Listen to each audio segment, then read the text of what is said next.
Send him back to school and teach him what this game is about. Yeah, we're going back to school, Bill and I. We've been doing that all week, talking to top-ranked program coaches from around the country.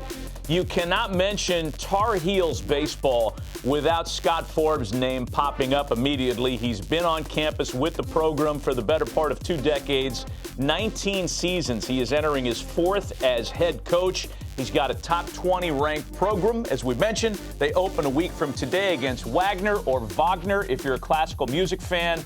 And here we go with Scott Forbes on a Friday. Scott, good morning. We appreciate your time. How you doing today? I'm great. Thanks for having me on, Matt and Billy. It's an honor. Well, we were just visiting with you during the commercial, and you're scribbling down a lineup for an inter-squad game today. Is that how you're getting ready for opening day a week from today? Yeah, absolutely. We're getting close. You guys know how baseball works. I feel like we've been playing each other forever, so it's time to have one more weekend of scrimmages, hopefully get through them healthy, and get ready for game week next week. So our guys are excited, and I'm excited. So not to let the cat out of the bag, but you're getting ready to open up. You got some inter-squad going on. Is there any available room for somebody to make a little splash in what you see in inter-squad games that might change your thought process in this first series? Yeah, absolutely. It's a competitive preseason for us. We had a really good recruiting class, but we also returned some players that played every day. So, I feel pretty good about 7 or 8 of those guys that have gotten their way earned in the lineup, but we'll see how that works out this last weekend. We're also trying to figure out our rotation for sure. So we'll iron that out in the next couple of days. Hey, there's probably nobody on campus better qualified than you, Scott, to talk about the growth of the baseball program at North Carolina, because you've done everything there.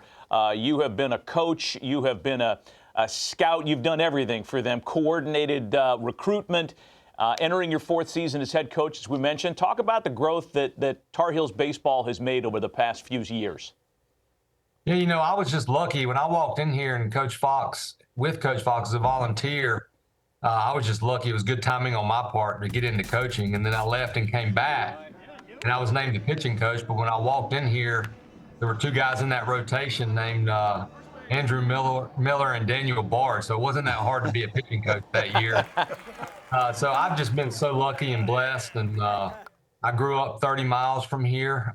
So it's really, I walk in here every day just humbled to be the head coach here with the tradition and, all the way back to the B.J. Surhoffs, the Walt Weisses, Scott Bankheads. I mean, you name it. Our tradition speaks for itself, but it's very humbling on a daily basis, but something I don't take for granted, and it's a lot of fun. And it almost seems, Scott, like it's complete. When Matt just asked about the growth of the baseball program and everything else, but I look at the big 3 and I go football, basketball, baseball. That's pretty cool. And you can look at North Carolina in the ACC and say, you know what, this is real all the way around. Is there any like friendly competition maybe between you and the other coaches and the other programs that you guys got to get after each other about certain things? Just extremely supportive, honestly. There's so many championship teams that have won national championships here at the University of North Carolina that aren't just the big 3.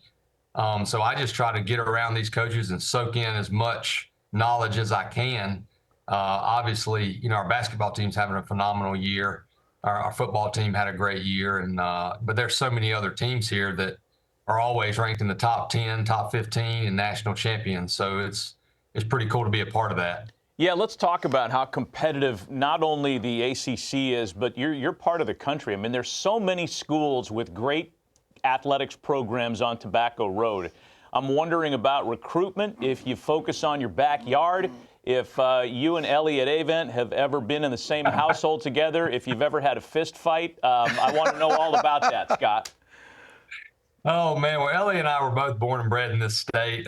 We have a great relationship. But obviously, you start in your home state and you're trying to get the best players in our state. But there's a lot of competition in our state and a lot of great baseball. We're very fortunate. North Carolina is a national brand. Obviously, everybody knows the color, but everybody also knows the school and the academics. So we can recruit nationally, but we also want to start in our state, and it's competitive. It's extremely competitive. And I'm sure there are a lot of kids that can tell you that I've been in their living room, and then the next day, Elliot Avent's been in their living room.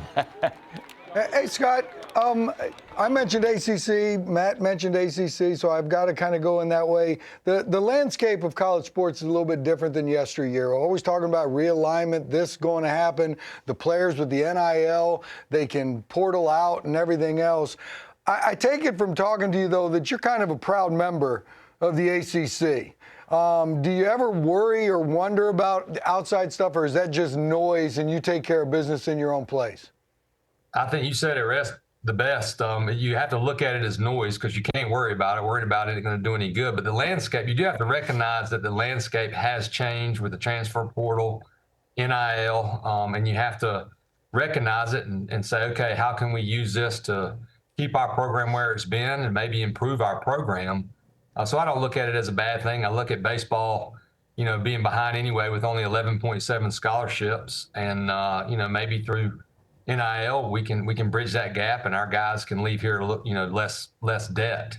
With that landscape changing in the transfer portal, do you think maybe in a few years from now, 8-10 years, and hopefully everything works out for you, you guys might be more proud of the fact that you might have a higher retention rate than another university and stuff like that, because you bring a kid in, they have the ability to leave, but they don't want to leave. That's got to be feeling pretty cool.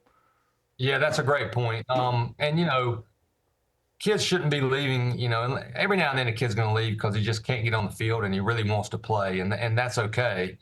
But at a university like North Carolina, yeah, you're going to use the transfer portal and you have to pay attention to it, but you also have to have players that come here as freshmen and they get better and they leave here better. And the hope is that we help them reach their goals of playing professional baseball and their high draft picks. And because it's pretty cool to go to major league debuts, and hopefully they're drafted after those 3 years and they can come back and finish that degree. But we are definitely proud of the fact that our players come here out of high school, they work hard and they get better.